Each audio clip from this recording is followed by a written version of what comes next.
Hello dear students, I welcome you all on AC plus digital platform of advance engineering classes. और आप सभी का फिर से स्वागत है शौर्य सीरीज के अंदर, जिसमें हम एसएससी जेई मेंस 2023 की प्रिपरेशन कर रहे हैं विथ सब्जेक्टिव प्रैक्टिस सेशंस। और सब्जेक्ट बेस पर जो प्रैक्टिस सेशन है, इसमें अभी हम फ्लूइड मैकेनिक्स सब्जेक्ट को स्टार्ट किए हैं। 2 लेक्चर इसके हो चुके हैं और ये हमारा आज 3rd लेक्चर है फ्लूइड मैकेनिक्स पर।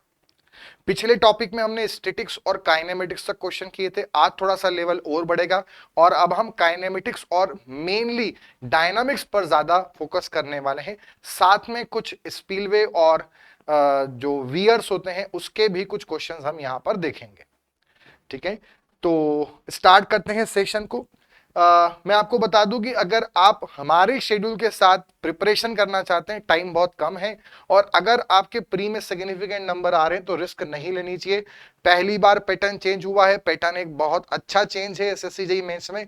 तो यहां पर अब जो मेंस में लिखने वाली प्रॉब्लम आती थी और प्रॉपर नंबर नहीं मिल पाते थे, वो सब चीजें खत्म हो चुकी हैं। तो अगर आप रिस्क नहीं लेना चाहते और हमारे साथ प्रिपेयर करना चाहते हैं तो एसी प्लस एप्लीकेशन पे practice plus revision batch start हुआ है, जिसमें हम आपको 200 प्लस लेक्चर्स प्रोवाइड करेंगे अलग अलग सब्जेक्ट के, जहां से आप अपने वीक सब्जेक्ट को रिवाइज कर सकते हैं। 3000 से भी अधिक क्वेश्चन का गेट आईएएस लेवल तक के क्वेश्चन के प्रैक्टिस सेशंस प्रोवाइड करेंगे विद पीडीएफ।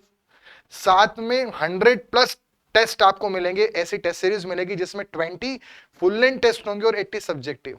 और साथ में जो सभी आपके पास जो लेक्चर्स आएंगे, इनका पीडीएफ आप डाउनलोड भी कर सकते हैं ताकि आप एंड टाइम पे रिवाइज कर पाए। तो ये बेनिफिट्स हैं, यहां पर आपको एक शेड्यूल वाइज आप पूरा प्रिपरेशन कर सकते हैं। ठीक है, तो स्टार्ट करते हैं हमारे सेशन को। हमारा जो आज का सेशन है वो फ्लूइड मैकेनिक्स का 3rd सेशन है, जिसमें हम काइनेमेटिक्स एंड डायनामिक्स पर मेन फोकस करेंगे और डायनामिक्स से कुछ पोर्शंस पे ज्यादा हम क्वेश्चन लेंगे। तो सबसे पहला हमारे पास क्वेश्चन है, consider the following statements, fluid of low viscosity और ऑल इरोटेशनल फ्लो।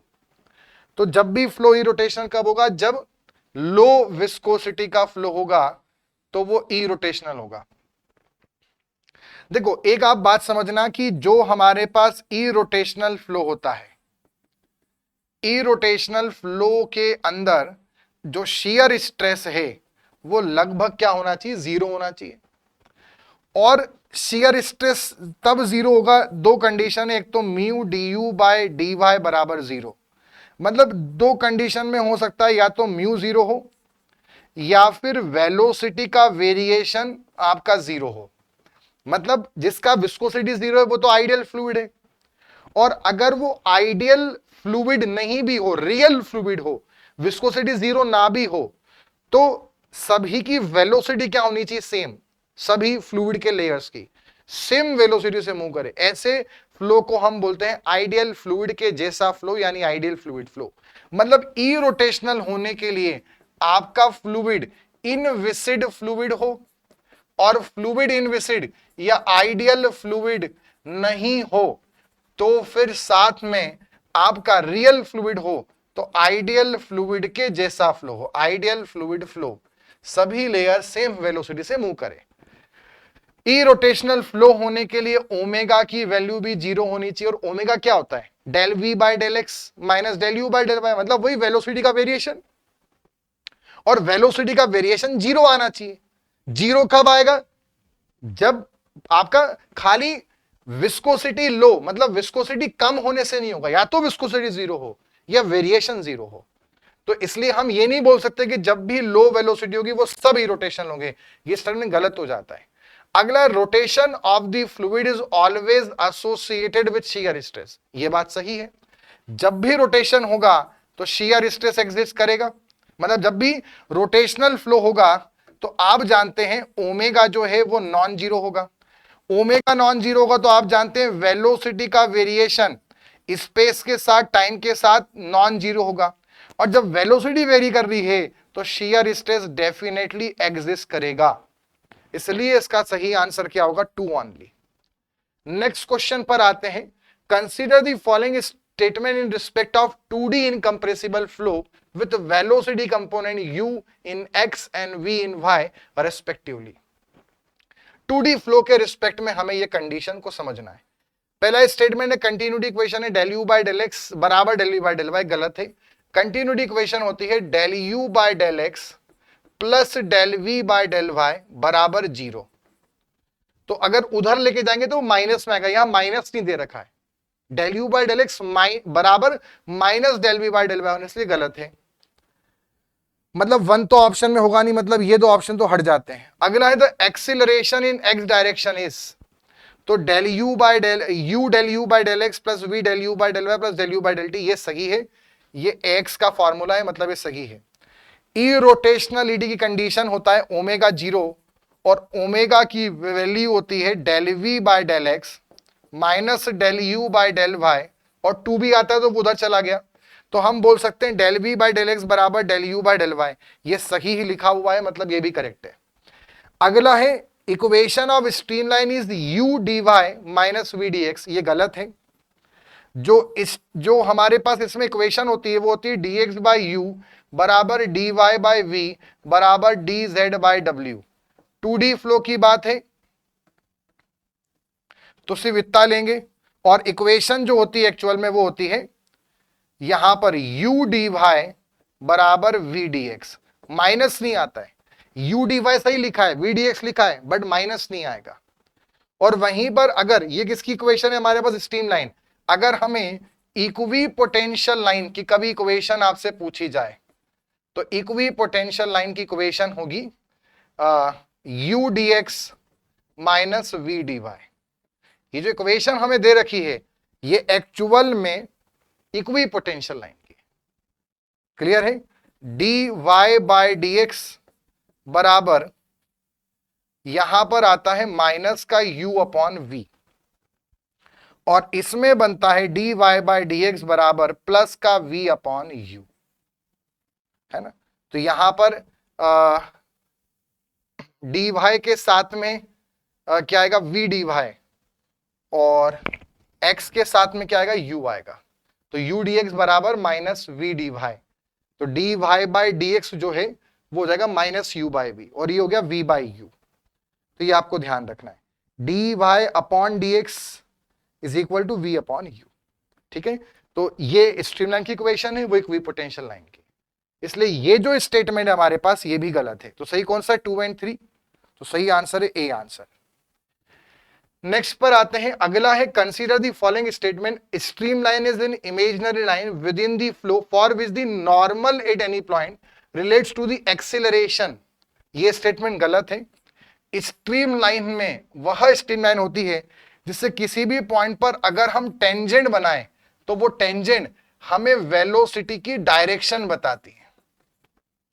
जो टेंजेंट होता है किसी भी पॉइंट में स्ट्रीम लाइन पर, वो वेलोसिटी की हमें डायरेक्शन बताता है, ना कि एक्सीलरेशन, और नॉर्मल तो कुछ बताता ही नहीं।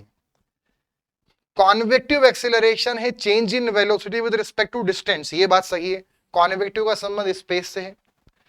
Temporal acceleration expresses the variation of velocity with respect to time only, ये बात भी सही है, टेम्पोरल टाइम से संबंधित है। कॉन्वेक्टिव एंड टेम्पोरल दोनों साथ में एग्जिस्ट कर सकते हैं, सही बात है, हमेशा करेंगे नहीं बोला, कैन को एग्जिस्ट, हो सकते हैं, सही बात है। अगर अनस्टेडी नॉन यूनिफॉर्म फ्लो है तो उसके लिए दोनों एक्सेलरेशन डेवलप होते हैं। कौन सा करेक्ट है, तो 2, 3, 4 करेक्ट है, मतलब D answer will be the correct. Next आते हैं, consider the following statement, there is no flow across a stream line. तो ये बात सही है, आपका हमेशा जो फ्लो होता है वो स्ट्रीम लाइन की दिशा में होता है, ठीक है। जो हमारी स्ट्रीम लाइन होती हैं, जो इक्वी पोटेंशियल लाइन होती हैं, वो उसके परपेंडिकुलर होती हैं। इक्वी पोटेंशियल लाइन के अक्रॉस फ्लो कहलाता है और स्ट्रीम लाइन के अलोंग फ्लो होता है। अगला, stream line spacing varies directly with the velocity at the section, ये गलत बात है। कैसे समझ सकते हैं, जैसे मान लो हमारे पास एक कॉन्वर्जिंग सेक्शन है, कॉन्वर्जिंग पाइप है, और इस कॉन्वर्जिंग पाइप अगर मैं स्ट्रीम लाइन बनाऊं तो कैसे बनेगी, ऐसे ही बनेगी स्ट्रीम लाइन, ये साई 1, ये साई 2, ये साई 3। आप जानते हैं स्ट्रीम लाइन में धीरे धीरे यहां पे क्या हो रही है, वेलोसिटी इंक्रीज हो रही है, बट स्पेसिंग जो है स्ट्रीमलाइन के बीच की जो स्पेसिंग है वो क्या हो रही है, स्पेसिंग डिक्रीज हो रही है। मतलब जब स्पेसिंग कम हो रही है तब वेलोसिटी बढ़ रही है, मतलब स्ट्रीमलाइन के बीच की जो स्पेसिंग है वो वेलोसिटी के इनवर्सली प्रोपोर्शनल है, ना कि डायरेक्टली। जब स्पेसिंग कम हो रही है मतलब पास पास जा रहे हैं, एरिया कम हो रहा है, तो वेलोसिटी बढ़ती है। ठीक है, इसलिए स्ट्रीमलाइन की स्पेसिंग डायरेक्ट है, ये गलत है। स्ट्रीमलाइन कभी क्रॉस नहीं कर सकती, ये बात सही है, कभी इंटरसेक्ट नहीं करती है। In a steady flow streamline pattern does not change with the time, ये बात सही है। स्टीडी मतलब लेमिनार फ्लो, लेमिनार फ्लो के लिए स्ट्रीमलाइन बार बार चेंज नहीं होती। जो अनस्टीडी फ्लो होते हैं, जो टर्ब्यूलेंट फ्लो होते हैं, वहां चेंज होता है। तो ये स्टेटमेंट सही है, मतलब सही है कौन कौन सा, 1 and 3 and 4, so C will be the correct answer. Next is match list with list 2। यहां पे अलग अलग फ्लो को हमें से रिलेट करना है।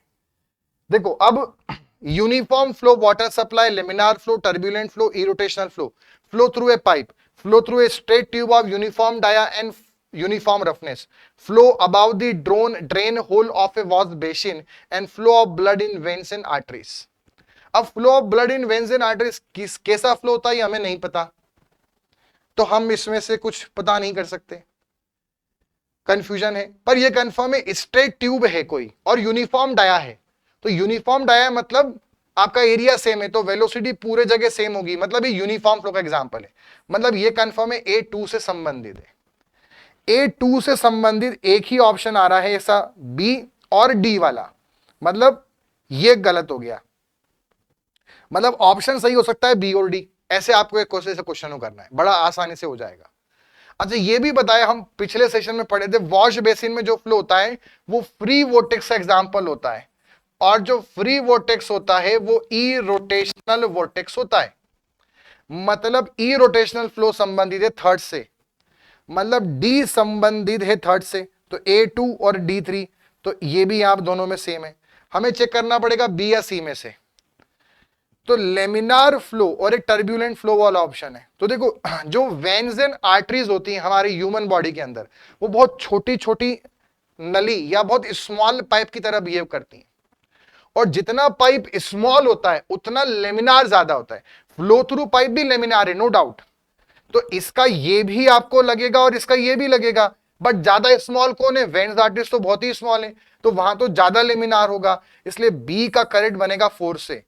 तो बी का बनेगा 4 से, तो सी का बनेगा फिर 1, टर्ब्यूलेंट फ्लो। अब टर्ब्यूलेंट फ्लो पाइप में भी देखने को मिलता है, बट लार्ज डाया पाइप में टर्ब्यूलेंट होता है, स्मॉल डाया में लेमिनार होता है, इसलिए करेक्ट क्या होगा, D answer, 2 4 1 3। Next is consider the following statement. Euler's equation of motion can be derived from Navier-Stokes. ये सही बात है, क्योंकि नावियर-स्टोक्स इक्वेशन जो थी वो थी pressure plus gravity plus viscous बराबर 0। और जब हम विस्कस को 0 मान लेते हैं, विस्कस बराबर 0 नहीं, विस्कस बराबर इनर्शिया फोर्स, ये थी नावियर-स्टोक्स। और जब इनर्शिया को 0 मान लेते हैं तो बनती है आइलर इक्वेशन, जो की थी प्रेशर प्लस ग्रेविटी बराबर इनर्शिया। तो आइलर थी प्रेशर प्लस ग्रेविटी बराबर इनर्शिया, और नावियर थी pressure plus gravity plus viscous. और सबसे मेन इक्वेशन थी न्यूटन इक्वेशन, न्यूटन से बनी थी रेनॉल्ड, रेनॉल्ड से बनी थी नावियर-स्टोक्स, और उससे बनी है आइलर। तो आइलर जो है वो नावियर-स्टोक्स से डिराइव्ड है, सही स्टेटमेंट है। और आइलर का जब हम इंटीग्रेशन करते हैं, आइलर का जब हम इंटीग्रेशन करेंगे तो बर्नौली बनती है, और बर्नौली इक्वेशन का जब हम डिफरेंशिएशन करेंगे तो आइलर बनेगा। आइलर की मोमेंटम इक्वेशन है, बर्नौली की एनर्जी इक्वेशन है। Refers to energy balance, Euler से हम एनर्जी बैलेंस को समझ सकते हैं, सही बात है। आइलर से ही बर्नौली बनेगी, और बर्नौली हमें एनर्जी के बारे में बताती है, एनर्जी बैलेंस, तो ये भी सही हो सकता है। वैसे ज्यादा करेक्ट बर्नौली होगा, बट ठीक है, अभी देखते हैं ऑप्शन के according. Develops into Bernoulli equation under appropriate condition, ये बात भी सही है, इसी से हम बर्नौली बनाते हैं, फ्लो को स्टेडी और इनकंप्रेसिबल मान के। Is applicable to rotational as well as irrotational flow. देखो मेनली तो ये, अगर आप आइलर इक्वेशन के अजम्पशन देखो, तो आइलर का पहला अजम्पशन है या तो फ्लो आपका इरोटेशनल हो, और अगर रोटेशनल हो तो फ्लो अलोंग स्ट्रीम लाइन हो, फ्लो कहां हो, अलोंग स्ट्रीम लाइन। मतलब अगर इसकी स्टेटमेंट आप अजम्पशन ध्यान से अगर रिवाइज करें तो स्टीडी है, एक इनकंप्रेसिबल है। साथ में एक और अजम्पशन है यहां पर कि या तो फ्लो इरिटेशनल हो या फिर flow along same stream line हो, दोनों में से कोई एक कंडीशन। और जब सेम स्ट्रीम लाइन हो तब रोटेशन हो सकता है। तो क्या ये दोनों के लिए है? तो सही बात है, दोनों के लिए है, बट रोटेशनल में सेम स्ट्रीम लाइन पे ही लगा सकते हैं आयलर इक्वेशन। इसलिए इसका जो सही बनेगा वो हमारे पास क्या बन रहा है, चारों ही स्टेटमेंट करेक्ट हैं, मतलब सही आंसर होगा 1 2 3 एंड 4। ठीक है, क्योंकि अब इसमें आप देखो, आपको डाउट किस पे हो सकता है, एक तो आपको डाउट हो सकता है 2 वाले पे, और एक आपको डाउट हो सकता है 4 वाले पे। ये तो कंफर्म है कि 1 तो सही है, तो 1 सही है, 1 इन दो ऑप्शन में आ रहा है, ये तो होगा नहीं क्योंकि 3 एंड 4 बोल रहा है। और आपको ये भी कंफर्म है कि थर्ड वाला सही है, थर्ड वाला सही है, तो 1 एंड थर्ड इसमें भी है, यहां पर 1 एंड 3 ऑप्शन आ रहा है, 1 एंड 3। और सेकंड वाला भी हम कहीं ना कहीं सही बोल सकते हैं क्योंकि उसी से बर्नौली बनी, बर्नौली एनर्जी बताती। इसलिए ज्यादा जो करेक्ट होगा, मोस्ट अप्रोप्रिएट, वो होगा 1 2 3 एंड 4। अगले आते हैं, the Bernoulli equation is applicable to. Bernoulli कहां लग सकती है? तो बर्नौली और आयनर में आप बता दूं, देखो एक तो स्टीडी फ्लो होना चाहिए, स्टीडी फ्लो, साथ में आपको बता दिया फ्लो इरोटेशनल हो या अलोंग सेम स्ट्रीम लाइन हो, अलोंग सेम स्ट्रीम लाइन, अगर इरोटेशनल ना हो। तीसरी कंडीशन है आइडियल फ्लूइड के लिए एप्लीकेबल है, फ्लूइड आइडियल हो। चौथी कंडीशन है, फोर्थ कंडीशन, आपका इनकंप्रेसिबल फ्लो, इनकंप्रेसिबल फ्लो, तब आपका बर्नौली लग पाती है। तो इस अकॉर्डिंग अगर हम देखें तो बोथ स्टीडी एंड अनस्टीडी फ्लो, ये तो गलत है, अनस्टीडी के लिए एप्लीकेबल नहीं है। रियल फ्लूइड नहीं बोल सकते ऐसा। All fluids and flow along A steam tube, steady flow, ये भी गलत है। ऑल फ्लूइड्स और कोई भी फ्लो, तो स्टीडी इंपॉर्टेंट है, तो steady flow of ideal fluid along A steam, ये ज्यादा करेक्ट है। इस वाले स्टेटमेंट में हमारी ये सारी कंडीशंस फुलफिल हो रही ज्यादातर। ठीक, तो डी वाला करेक्ट है।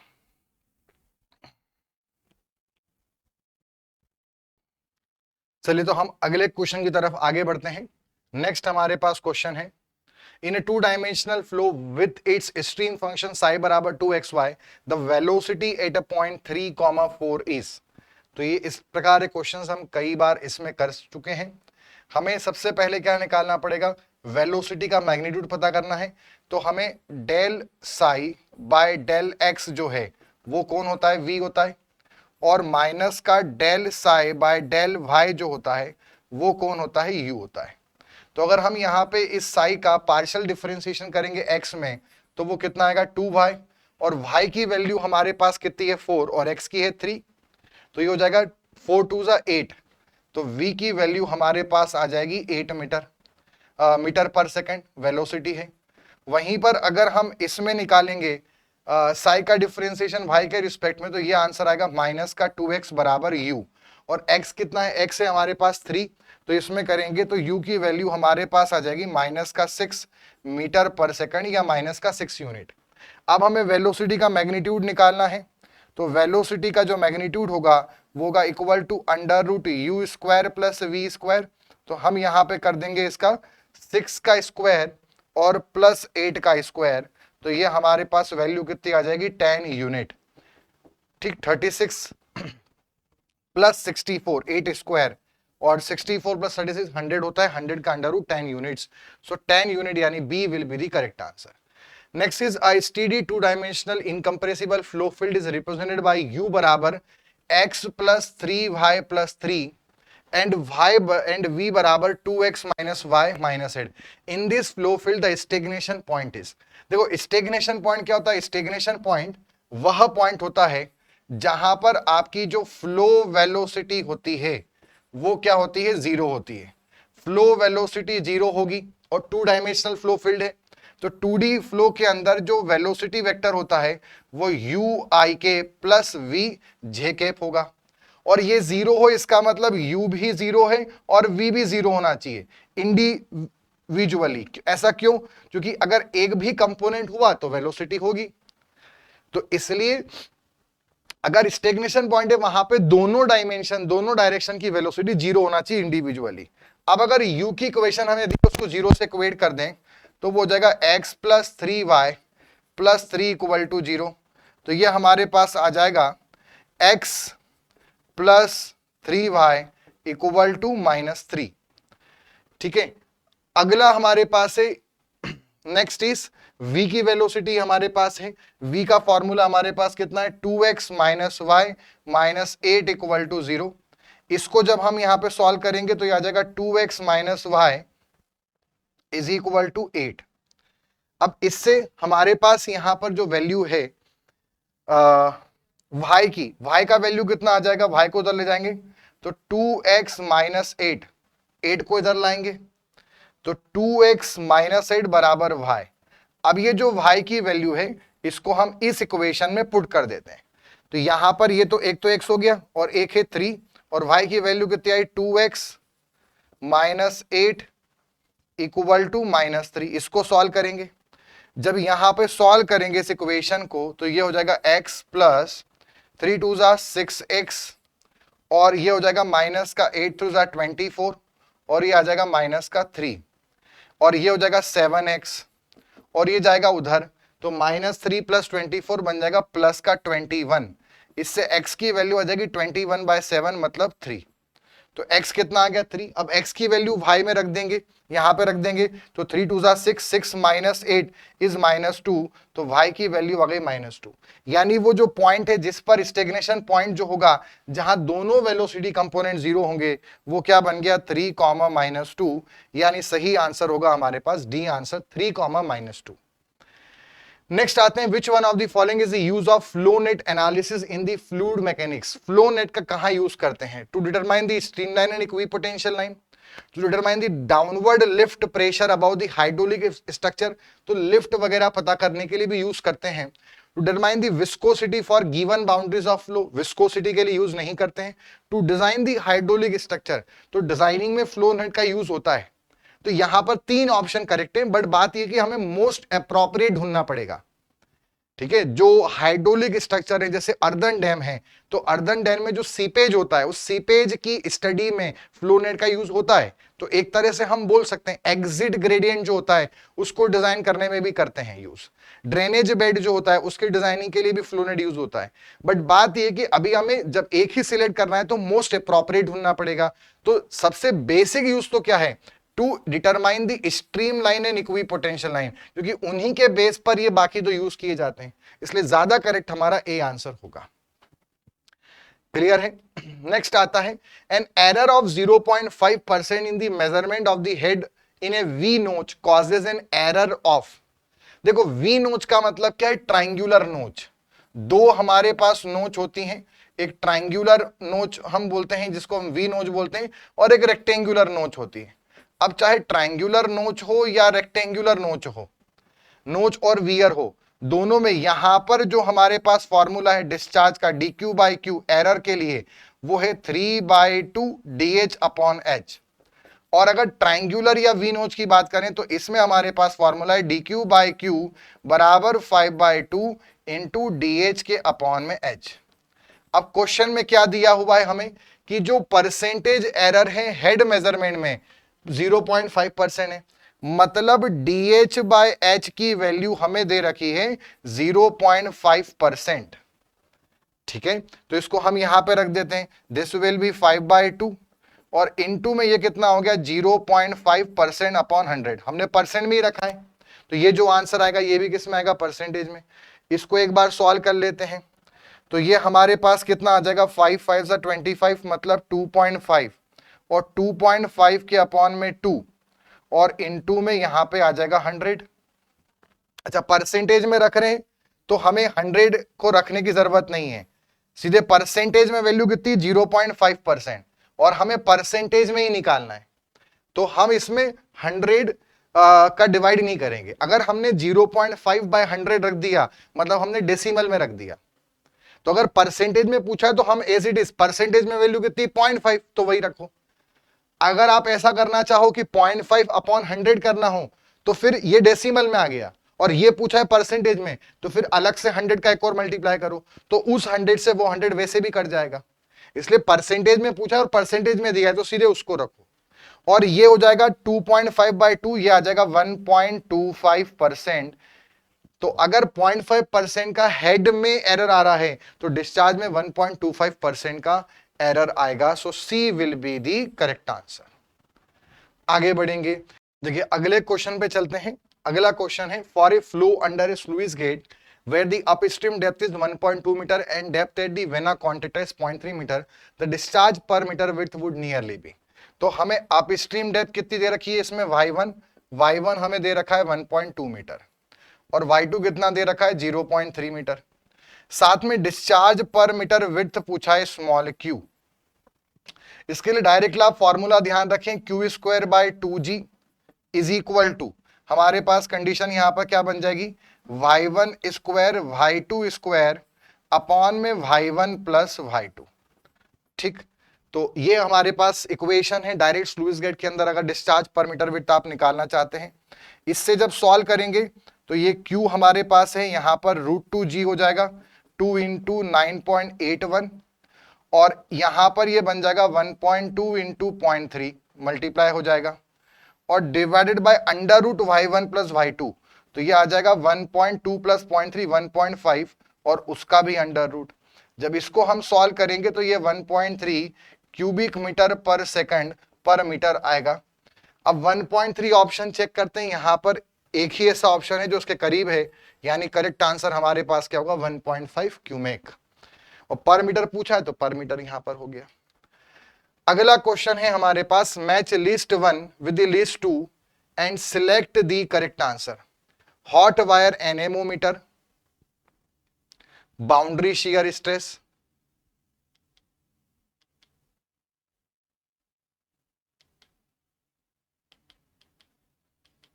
ठीक है, हमें हॉट वायर एनेमोमीटर जो दे रखा है इसको मैच करना है लिस्ट 2 से। Orifice meter, pitot tube, Preston tube, turbulence, velocity, discharge. अब देखो प्रेस्टन ट्यूब का जो संबंध है वो बाउंड्री शियर स्ट्रेस से, इसको याद रखें। वहीं पे ओरिफिस मीटर का संबंध डिस्चार्ज से है, पिटॉट ट्यूब का संबंध वेलोसिटी से है। तो अब बी का है 2, तो बी का 2 दो ऑप्शन में है, और सी का है 3 दोनों ऑप्शन में हो रहा है, और डी का है 1 से संबंध, तो ये एक ही ऐसा ऑप्शन है, यानी D will be the correct. और हॉट वायर एनेमोमीटर ये आपका वेलोसिटी ऑफ एयर निकालने में काम आता है, वेलोसिटी ऑफ एयर या गैसेस की वेलोसिटी पता करने में आता है, जहां की ऑब्वियस सी बात है टर्ब्यूलेंट फ्लो होगा, तो इसलिए हॉट वायर एनेमोमीटर का संबंध जो है वो आपका टर्ब्यूलेंट फ्लो से होगा। तो सही कोड बनेगा 4231।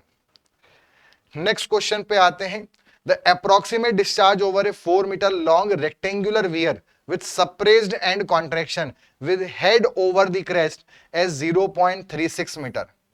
अब हमारे पास एक रेक्टेंगुलर वियर है, उसकी लंबाई हमें दे रखी है 4 मीटर, मतलब वो तो हो गई इसकी विड्थ 4 मीटर। साथ में हेड कितना दिया हुआ है, वो है 0.36 मीटर हेड है। हमें डिस्चार्ज पता करना है, तो सप्रेस्ड एंड के लिए आप डायरेक्टली फॉर्मूला याद रखो, वो होता है 1.84 बी इंटू h⁻³ है ना। जनरली हमारे पास वियर के लिए, रेक्टेंगुलर वियर के लिए डिस्चार्ज का फॉर्मूला क्या होता है, 2/3 CD और L√2G और h⁻³/2। ठीक है, अब L तो यहां पे क्या बन गया, विड्थ बन गया। CD जो है इसका एक पर्टिकुलर कंडीशन है, इस कंडीशन में जो CD इसका आता है वो 0.5 के आसपास आता है। तो अगर हम यहां पर 2 into 0.5 into √2 into √0.81 divided by अगर 3 लगभग करते हैं 1.4 के आसपास, मतलब CD की जो वैल्यू है सप्रेस्ड एंड के लिए पर्टिकुलर वैल्यू होती है 0.5 के आसपास, नियर अबाउट 0.5। तो जब हम इस टर्म में इसका मल्टीप्लाई और इसका मल्टीप्लाई करते हैं तो ये 1.84 बन जाता है, यहां से फॉर्मूला बना है। तो ये 1.84 इंटू BH⁻³ है, डायरेक्टली आप यहाँ पे वैल्यू रखें। जब इसमें आप वैल्यू रखेंगे तो ये 1.84 हो गया। विड्थ हमें दे रखी है इसकी 4 मीटर, और जो हाइट हमें दे रखी हेड वो है 0.36। 0.36 की पावर 3/2। इसको एक बार सॉल्व करते हैं, कितना आ रहा है। तो 0.36 to the power 1.5 into 4 into 1.84, तो ये हमारे पास आया 1.5896, 1.5896 ये हमारे पास डिस्चार्ज आएगा। ठीक है, 1.5896 नियर अबाउट 1.6 है, तो करेक्ट आंसर डी 1.6 होगा। तो ये सप्रेस्ड रेक्टेंगुलर, इन जनरल जो रेक्टेंगुलर वियर है उसका फॉर्मूला ये है। एरर इन डिस्चार्ज के लिए आपको बता दिया dq/q बराबर 3/2 dh/h। और अगला आपसे सप्रेस्ड एंड का फॉर्मूला, जनरली ज्यादा न्यूमेरिकल इसी पे आते हैं, तो इसका फॉर्मूला आप ध्यान रखना। ठीक, और इसमें अगर हम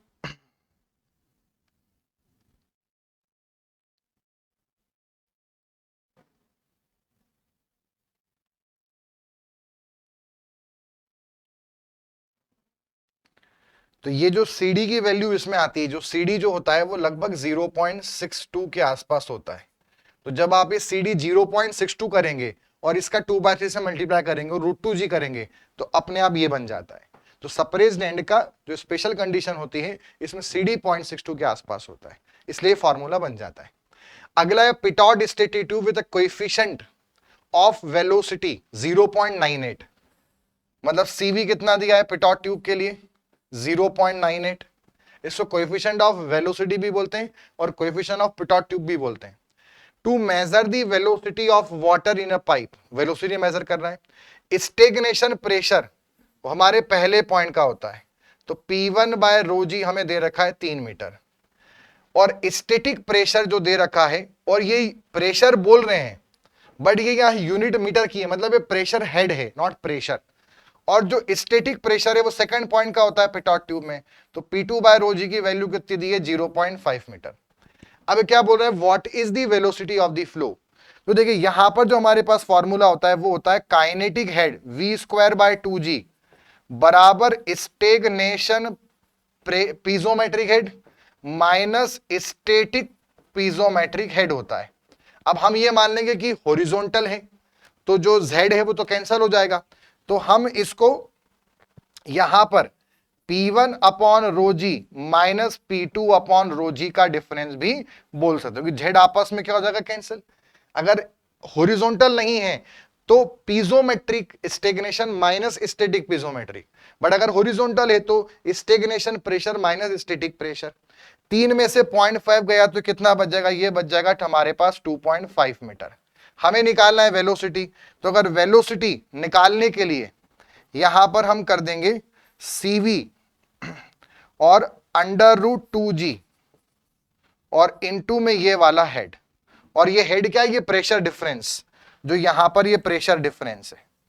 ठीक है, प्रेशर डिफरेंस ये H कहलाएगा, P1/ρg माइनस P2/ρg 2.5। इसको यहां पे रख देते हैं। CV की वैल्यू दे रखी है 0.98, अंडर रूट में 2 इंटू 9.8, और ये कितनी वैल्यू आ गई 2.5। इसको सॉल्व करते हैं, कितनी वैल्यू आती है चेक करते हैं। तो this will be 2 into 9.8 into 2.5 into 0.98, this comes out to be 6.86। ये आ रहा है हमारे पास 6.86। तो जब भी आपको यहां पे पिटॉट ट्यूब से कोई न्यूमेरिकल आता है, आपको सिंपल ध्यान रखना है, आप या तो पीजोमेट्रिक स्टेगनेशन माइनस स्टैटिक पीजोमेट्रिक करें, और प्रेशर वर्ड बोल रखा है तो फिर stagnation pressure minus static pressure करें, उससे H आएगा, और √2gh में आप CV का मल्टीप्लाई करते हैं। नेक्स्ट क्वेश्चन पे चलते हैं। For accurate flow measurement in open channel and arrangement for aeration under the nap is necessary when the wear used is, मतलब क्वेश्चन में ये पूछा है कि किस कंडीशन में एरेशन, मतलब इस कंडीशन को हम बोलते हैं वेंटिलेशन इन वियर। अगर हम वेंटिलेशन नहीं देते हैं तो ऐसे केस में क्या होता है कि वहां पे जो प्रेशर होता है नेप के नीचे, जो शीट फ्लो होती है, जैसे हमारे पास मान लो वियर है और ये हमारे पास बेड हो गया, तो इस पे से जब ये ऐसे आपका फ्लूइड फ्लो करता है, ठीक है, तो ये इसकी जो ये नेप बनती है, ये ऐसे फ्लो करा, अब इसमें ये इसकी टॉप लेयर है और ये इसकी बॉटम लेयर है, तो इसको बोलते हैं अपर नेप। और जो नीचे वाली है उसको हम बोलते हैं लोअर नेप। तो नेप वो होती है जो आपकी फ्री सरफेस होती है, मतलब जो शीट फ्लो हो रही है, ये ऐसी पूरी शीट जा रही है फ्लूइड की वियर को पास कर कर, तो जो आपके एयर से कांटेक्ट में है वो नेप कहलाती है। फ्लोइंग शीट को नेप बोलते हैं कुल मिलाकर। अब उसके दो साइड हो गए, एक अपर नेप हो गया और एक लोअर नेप हो गया। अब कई बार क्या होता है कि कुछ टाइम धीरे धीरे आपका जो ये शुरुआत में जब मान लो फ्लो हो रहा है तो ऐसे जाएगा पूरा शीट, ये लोअर नेप आपके वियर की जो सरफेस है, वियर की जो सरफेस है उससे दूर रहेगी, कांटेक्ट में नहीं रहेगी। पर क्या होगा कि समय के साथ धीरे धीरे जैसे ही वो उससे चिपकने लगेगी ये वाली, तो ऐसे गैस में वहां पे जो प्रेशर है, एयर कम हो जाएगी वहां की, और एयर उस जगह की कम होगी। अभी फिलहाल यहाँ पे एयर है शुरुआत में, तो लोअर नेप पर प्रेशर एटमॉस्फेरिक होगा। जैसे जैसे ये इससे चिपकने लग जाएगी, उसको एडजस्ट कर लेगी उस जगह को, तो यहाँ पे एयर कम होगी, और एयर कम होगी तो प्रेशर एटमॉस्फेयर से कम होने लगेगा, जिसके कारण क्या होगा, बबल्स फॉर्म होंगे जो आगे जाके उस स्ट्रक्चर को प्रॉब्लम क्रिएट कर सकते हैं।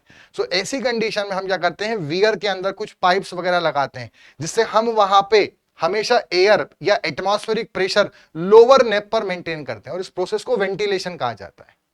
अब क्वेश्चन क्या है कि एक्यूरेट फ्लो मेजरमेंट के लिए ओपन चैनल में, अच्छा एक्यूरेट फ्लो की बात क्यों है कि सर ये मेंटेन क्यों करना है, मान लो प्रेशर कम भी हो जाएगा तो मेन दिक्कत क्या है, मेन दिक्कत वो बबल बनेंगे उस कारण नहीं, मेन दिक्कत ये होती है कि जो हमने वियर या नोच के फॉर्मूले पढ़ते हैं, रेक्टेंगुलर नोच के, ट्रायंगुलर नोच के, ट्रेपेजॉइडल के, रेक्टेंगुलर वियर के, ट्रायंगुलर वियर के, ट्रेपेजॉइडल वियर के, वो फॉर्मूले जो बनाए गए हैं वो ये अजम्पशन लेकर बनाए गए हैं कि चाहे अपर नेप हो चाहे लोअर नेप, दोनों जगह प्रेशर एटमॉस्फेरिक होगा, ये मानकर वो फॉर्मूले बने। और हम वियर और नोच क्यों बनाते हैं ओपन चैनल में, डिस्चार्ज मेजरमेंट करने के लिए। तो जो हमारे फॉर्मूले हैं उसका अजम्पशन है कि दोनों जगह प्रेशर एटमॉस्फेयर, दोनों जगह एयर होगी, बट ऐसा अगर नहीं हुआ तो हमारा जो आंसर आएगा वो गलत आएगा और एक्चुअल आंसर अलग होगा। ऐसा क्यों, क्योंकि जब यहां पे प्रेशर एटमॉस्फेयर से कम होगा, प्रेशर डाउन होगा, यहां पे एयर कम हो जाएगी, धीरे धीरे जब ये इससे एडजस्ट होगा, प्रेशर कम होगा, तो वहां सक्शन, नेगेटिव प्रेशर क्रिएट होगा, और नेगेटिव प्रेशर जो होता है वो अपस्ट्रीम साइड से थोड़ा सा ज्यादा वाटर एक्वायर करेगा, ज्यादा वाटर खींचेगा। तो अगर मान लो कि डिस्चार्ज हमारा फॉर्मूले से आ रहा है 1.8 क्यूमेक, पर रियल में 2 क्यूमेक होगा, क्योंकि वो नेगेटिव प्रेशर थोड़ा ज्यादा सक्शन क्रिएट कर देगा वहां पर और ज्यादा पानी डिस्चार्ज ले लेगा। तो फिर नोच और वियर बनाने का पर्पस ही खत्म हो जाएगा, जो उनका मेन ऑब्जेक्टिव है कि ये डिस्चार्ज मेजरमेंट के लिए काम आते हैं। इसलिए हमारा जो आंसर आए वो एक्यूरेट आए। इसलिए जब भी हम ऐसे डिस्चार्ज मेजरिंग डिवाइस या स्ट्रक्चर बनाते हैं ओपन चैनल फ्लो में, नोच या वियर, तो हम वहां हमेशा कोशिश करते हैं कि लोअर नेप पर भी वेंटिलेशन हो, एयर मौजूद रहे। इसके लिए पाइप वगैरह डाले जाते हैं ताकि पूरा हमेशा वहां पे एयर मेंटेन रहे, और उस प्रोसेस को वेंटिलेशन बोलते हैं। तो अब ये बोला है कि एक्यूरेट फ्लो मेजरमेंट आप कर पाए, इसके लिए एरेशन की जो हम प्रक्रिया है वो कब जरूरी हो जाती है, तो कॉन्ट्रैक्टेड रेक्टेंगुलर हो, सप्रेस्ड रेक्टेंगुलर हो, या सबमर्ज्ड कॉन्ट्रैक्टेड रेक्टेंगुलर हो, या ट्रायंगुलर हो। अब इसमें एक बात ध्यान रखना, सबसे मेन ट्रायंगुलर नोच तो इसका आंसर नहीं होगी। ट्रायंगुलर वियर का एक सबसे बड़ा एडवांटेज है कि इसमें कभी भी, इसमें जब वो शीट बाहर निकलती है, क्योंकि कॉन्ट्रैक्टेड वो ऐसा एज ही उसका ऐसा होता है, तो जब शीट जब बाहर जाती है तो जो लोअर नेप है वहां पे हमेशा एयर मेंटेन रहेगी ही रहेगी, चाहे कितना भी कुछ भी हो जाए, वो जेड बहुत तेज निकलेगी। तो इसका एक एडवांटेज पॉइंट है कि इसमें कभी भी हमें वेंटिलेशन देने की जरूरत नहीं पड़ती। वेंटिलेशन देना पड़ता है मेनली रेक्टेंगल में। अब ये 3 हमारे पास रेक्टेंगल के ऑप्शन हैं। एक तो साफ साफ समझ में आ रहा है कॉन्ट्रैक्टेड वर्ड है, तो वो तो जहां रेक्टेंगल कॉन्ट्रैक्ट हो गया, आगे जाके कॉन्ट्रैक्ट हो गया, कोई रेक्टेंगल वियर है कॉन्ट्रैक्ट हो गई, तो कॉन्ट्रैक्शन के केस में एरिया कम होगा तो वेलोसिटी बहुत तेज जाएगी, तो प्रॉपर लोअर नेप जो है वहां एयर हमेशा मेंटेन रहेगी। तो ये आंसर वैसे भी नहीं हो सकते सबमर्ज्ड कॉन्ट्रैक्टेड। जो एक ऑप्शन है यहां पर वो है सप्रेस्ड रेक्टेंगुलर वियर, जिसके अंदर हमें वेंटिलेशन देना पड़ेगा। ठीक है, सप्रेस्ड रेक्टेंगुलर वियर के अंदर the thin jet of water passing through the weir opening is called the nape. There should always be air under the nape of sharp crested weir. An arrangement of aeration under the nape is necessary when the weir used is suppressed rectangular. Suppressed, ये option यहां पे गलत मांगने, सही answer इसका B, suppressed rectangular wear. ये इसका explanation यहां पर है, ये आंसर नहीं होगा, ठीक है, ये गलती से इसमें मार्क्ड है। This may require the installation of an air vent pipe through the side wall of the channel to provide air under the nappe. If the nappe is not aerated the weir will deliver more flow than the actual flow. उससे ज्यादा flow आएगा, ये main problem. आपसे अगर पूछें कि अगर ventilation ना दे तो फ्लो ज्यादा होगा कम होगा, तो ज्यादा होगा। और वियर से जो आंसर आएगा वो एक्यूरेट होगा या लेस एक्यूरेट, तो वो लेस एक्यूरेट होगा। और कहां जरूरी है, कॉन्ट्रैक्टेड वर्ड है तो वहां तो वैसे भी जरूरी नहीं है, और ट्राइंगल में करना ही नहीं है, वो कॉन्ट्रैक्टेड ही शेप होता है, तो मेन सप्रेस्ड रेक्टेंगुलर में करना पड़ता है। Laminar flow occur between extensive stationary plate, the kinetic energy correction factor is nearly. इसको आप ध्यान रखें, देखो एक हमारे पास होता है काइनेटिक एनर्जी करेक्शन फैक्टर और एक होता है momentum correction factor. Momentum correction का सिंबल बीटा है और काइनेटिक एनर्जी करेक्शन फैक्टर का जो सिंबल है वो अल्फा है। अब हमारे पास दो प्रकार के फ्लो हैं, एक है लेमिनार फ्लो और एक हमारे पास है टर्बुलेंट फ्लो। लेमिनार फ्लो जो है इसमें वैल्यू है 2 और ये है 1.33 और यहां है 1.33 और यहां पर है 1.2। तो अभी ये किसके लिए वैल्यू, ये हमारे पास जनरली पाइप फ्लो के लिए, ये है फॉर पाइप फ्लो। अब उन्होंने आपसे लेमिनार फ्लो का पूछा तो है, पूछा उन्होंने आपसे काइनेटिक एनर्जी, पूछा आपसे उन्होंने अल्फा ही है और लेमिनार के लिए है, बट आंसर 2 ऑप्शन में है क्या है, बट ये आंसर नहीं होगा, क्योंकि उन्होंने आपसे पाइप के लिए नहीं पूछा, उन्होंने स्टेशनरी प्लेट्स के लिए पूछा है, तो उसके लिए डिराइव करना पड़ेगा। पर आप डायरेक्टली उसमें याद भी रखना, फिर भी हम एक बार डिराइव कर लेते हैं, क्या प्रोसेस है वो समझा देते हैं। लेमिनार फ्लो जब फिक्स्ड पैरेलल प्लेट की बात आती है तो इसमें आपने इक्वेशंस पढ़ी होंगी, जो लोकल वेलोसिटी होती है उसका फॉर्मूला होता है 1/2 mu minus del P by del X B Y minus Y square. Y क्या है, आपका कोई भी लेयर है जिसकी हम बात कर रहे हैं, जिसकी वेलोसिटी की हम बात कर रहे हैं, लोकल वेलोसिटी, उसकी दूरी बाउंड्री से, और बी क्या है, दो स्टेशनरी प्लेट के बीच की दूरी। वहीं पर मैक्सिमम वेलोसिटी की इक्वेशन क्या होती है, -1/8 mu del P by del X B square. और एवरेज जो होता है वो एवरेज जो मैक्सिमम है उसका 2/3 होता है। इतना क्लियर है। अब अगर हम इक्वेशन फर्स्ट और थर्ड को देखें, फर्स्ट और थर्ड को देखें, ठीक है, यहां पर हम इस इक्वेशन को देखें तो हम ये बोल सकते हैं फर्स्ट एंड सेकंड को, थर्ड को नहीं, तो हम ये बोल सकते हैं अगर u में हम u मैक्स का डिवाइड करें, first and second equation, first and second not third, इन दोनों को डिवाइड करें तो ये तो आपस में कैंसिल हो जाएगा और ये 8 आएगा ऊपर, तो 8 क्या बन जाएगा 4, तो यहां 4 आ गया। u अपॉन u मैक्स नीचे आएगा, उसको उधर भेजेंगे तो u बराबर 4u मैक्स हो गया। ठीक, यहां है B Y minus Y square और नीचे क्या आ जाएगा बी स्क्वायर, तो ये हमारे पास u की वैल्यू आ गई u मैक्स के फॉर्म में। अब काइनेटिक एनर्जी करेक्शन फैक्टर जब निकालेंगे तो इसमें हमारे पास फॉर्मूला जो होता है अल्फा का वो होता है इंटीग्रेशन लोकल वेलोसिटी का whole cube into d upon a into u cube average का यू क्यूब। ये हमारे पास इक्वेशन आई। अब क्या करेंगे, जब यहां पर हमने u का क्यूब किया तो 4 का क्या हो जाएगा, क्यूब हो जाएगा, तो 4 का क्यूब u मैक्स का क्यूब बी स्क्वायर का क्यूब, अंदर क्या बचेगा B Y minus Y square का होल क्यूब, और डी जो है इसका एरिया, अंदर जो विड्थ है वो हम यहां पर यूनिटी मानते हैं, जो अंदर की विड्थ है वो कितनी मानेंगे यूनिटी, तो इस एलिमेंट का एरिया कितना बनेगा डी वाई इंटू 1, तो डी क्या बन गया डी वाई इंटू 1 उस लेयर का, ठीक है। और नीचे क्या आएगा एरिया, पूरे इस प्लेट के बीच का एरिया, तो वो कितना होगा b इंटू 1, तो वहां पे हमने लिख दिया b इंटू 1। और जो u एवरेज है वो होता है 2/3 ऑफ u मैक्स, तो उसका भी क्यूब आ रहा है, तो 2/3 u मैक्स का होल क्यूब।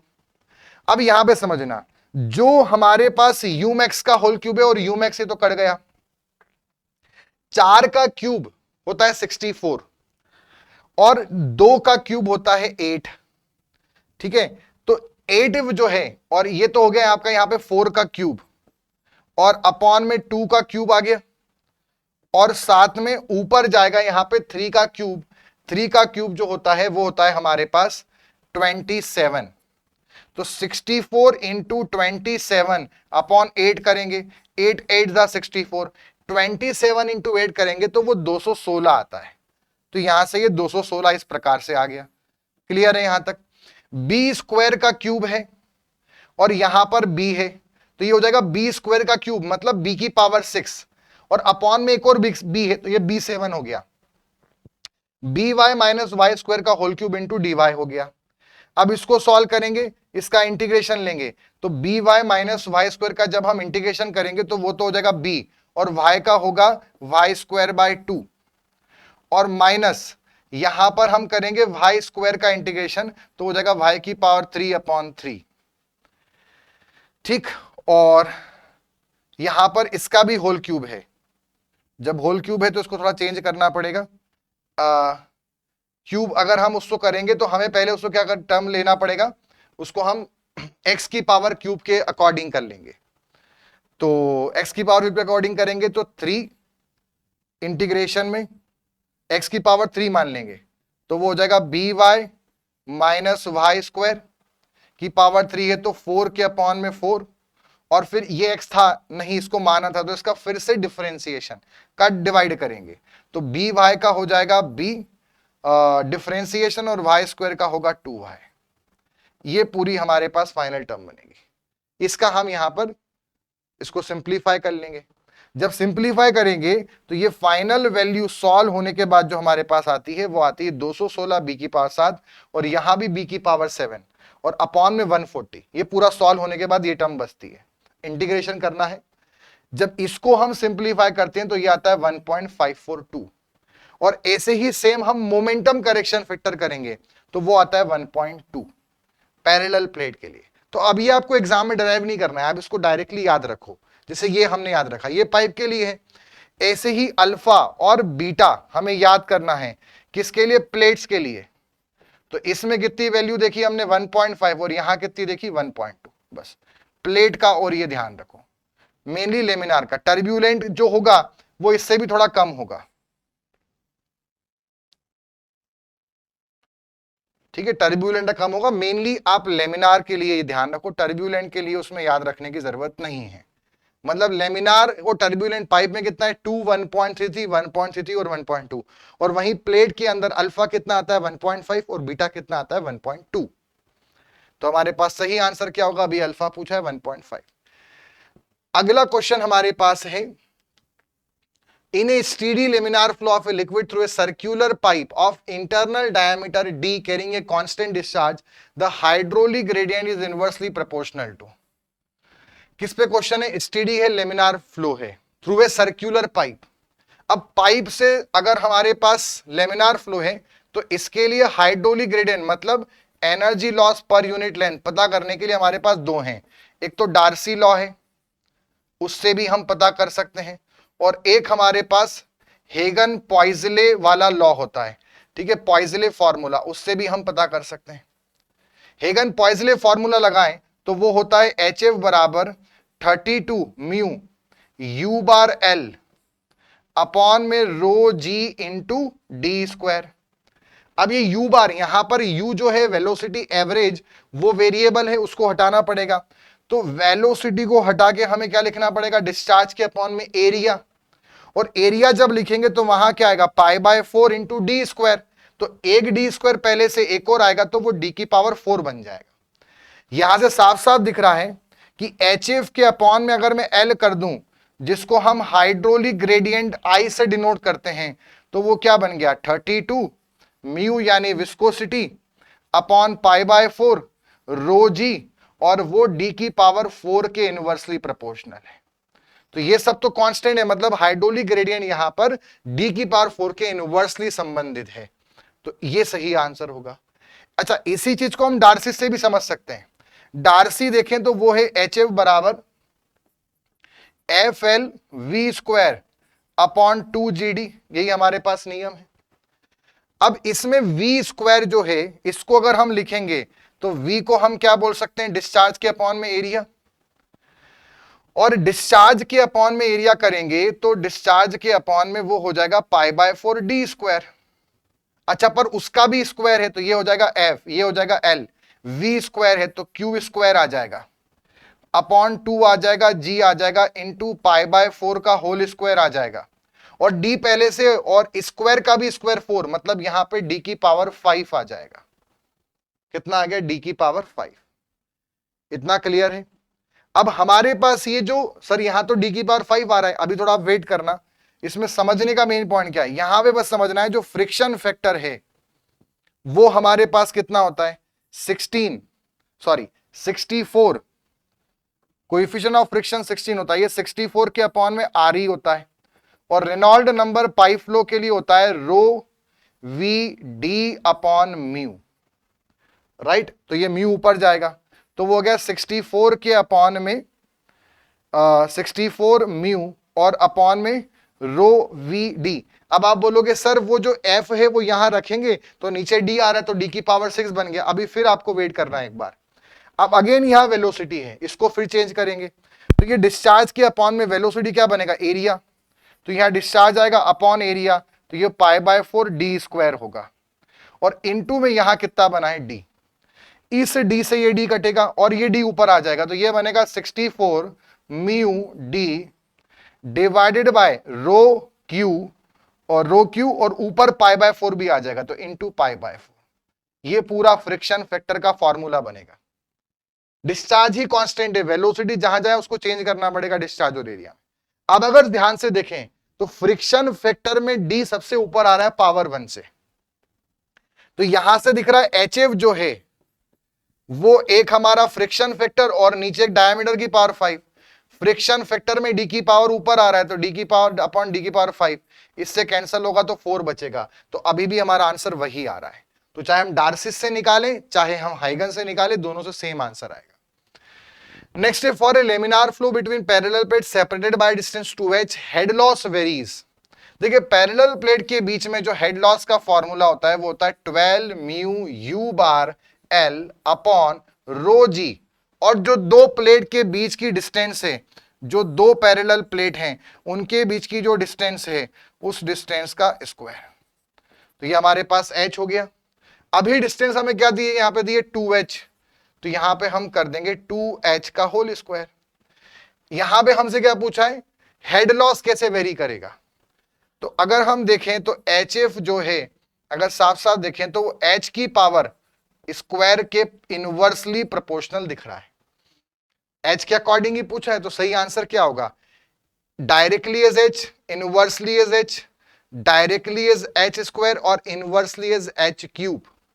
अब यहां पे h स्क्वायर दिख रहा है, तो आप इसमें फट से, एक तो ऑप्शन नहीं है पर एक इनवर्सली स्क्वायर उसको आप टिक कर देते, बट ये गलत होता।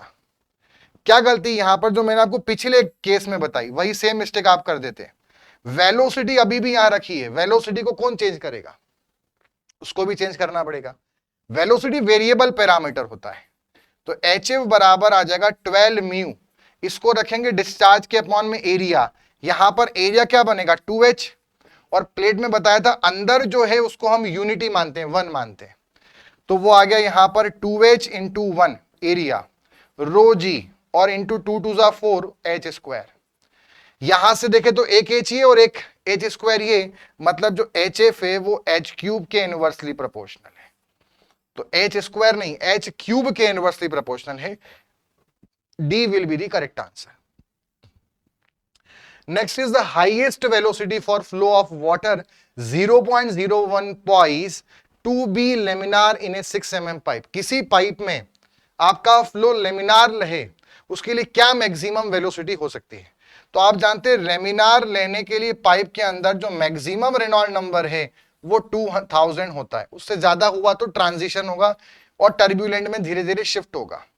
इसका फॉर्मूला क्या है हमारे पास, rho v d upon mu is equal to 2000। हमें चाहिए वेलोसिटी, तो यहां पर 2000 के अंदर हम विस्कोसिटी का पहले मल्टीप्लाई करें।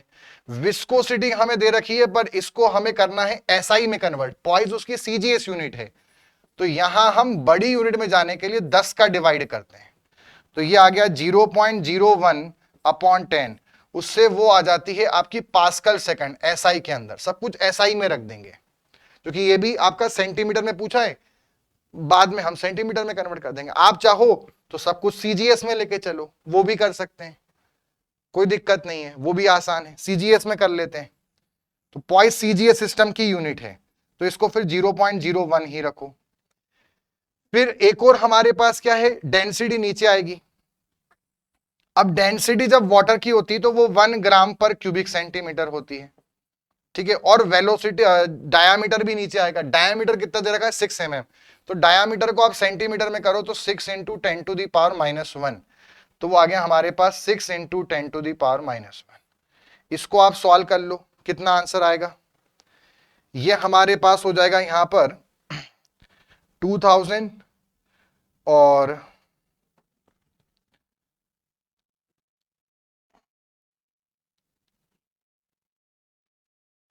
200 डिवाइडेड बाय 6, लगभग ये वैल्यू आएगी 33.33। मतलब इसको हम बोल सकते हैं 100 के अपॉन में 3, और ये हो जाएगा सेंटीमीटर स्क्वायर पर सेकंड, सॉरी सेंटीमीटर पर सेकंड। वेलोसिटी पूछिए सेंटीमीटर पर second, 100/3। So this will be the correct answer, है ना। ये 2000 है, तो ये हमारे पास यहां से कितना बचेगा, 200 बचेगा, 0.01 तो 20 बचेगा, ये 10 ऊपर आएगा तो 200 बचेगा, बाई 6 हो जाएगा सेंटीमीटर पर सेकंड। 200/6 को हम 100/3 कर देंगे। So a will be the correct answer. तो बच्चों ये था हमारा थर्ड सेशन फ्लूइड मैकेनिक्स का, जिसके अंदर हमने डायनामिक्स, लेमिनार फ्लो और काइनेमेटिक्स से क्वेश्चंस करे, ठीक है। तो ऐसे ही आपको हम यहां पर सब्जेक्ट्स भी रिवाइज कराते चलेंगे, कॉन्सेप्ट्स भी रिवाइज होंगे, और हाई लेवल तक के न्यूमेरिकल और कंसेप्चुअल क्वेश्चन भी हम आपको साथ में कराते चलेंगे। तो मिलते हैं अगले सेशन के अंदर, तब तक के लिए goodbye and take care. आप ध्यान रखेंगे, अगर आपको सेशन अच्छे लग रहे हैं तो आप चैनल को सब्सक्राइब करें, और आप वीडियो को लाइक करें, इसको शेयर भी करें अपने फ्रेंड्स के साथ, ताकि वो भी अपनी मेंस की प्रिपरेशन कर पाए शौर्य सीरीज के साथ। और इस जो वीडियो है इसका पीडीएफ आपको इस टेलीग्राम चैनल पे मिलेगा। ये ऑफिशियल टेलीग्राम चैनल है, AEC+FN YT डिस्कशन चैनल। और ये जो टेलीग्राम चैनल है, इसका लिंक अगर आपको नहीं मिलता है इजीली सर्च करने पर, तो इसका लिंक डिस्क्रिप्शन के अंदर अवेलेबल है, वहां से भी आप चेक कर सकते हैं। मिलते हैं इसी अगले सेशन के अंदर, तब तक के लिए goodbye and take care.